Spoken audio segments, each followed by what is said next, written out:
chapter 14 uMatthew uthi from verse 22 uJesu uthi asweleni ke siye ngaphesheya ukukhuluma nabafundi.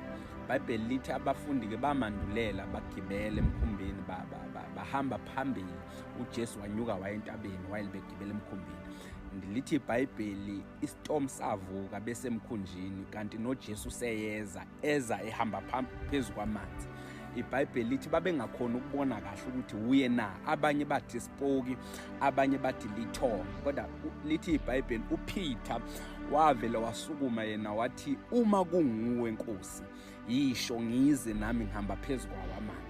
Bafowethu, lento brings me here ekuthenini ebandleni la ngo-2025 kuthi angizothi mina bafowethu before singene entweni ake sithi uma kunguwe Nkosi isho, ngoba ezinye izinto sizenze ngengqondo yethu kanti uNkulunkulu akashongo lutho ngazo.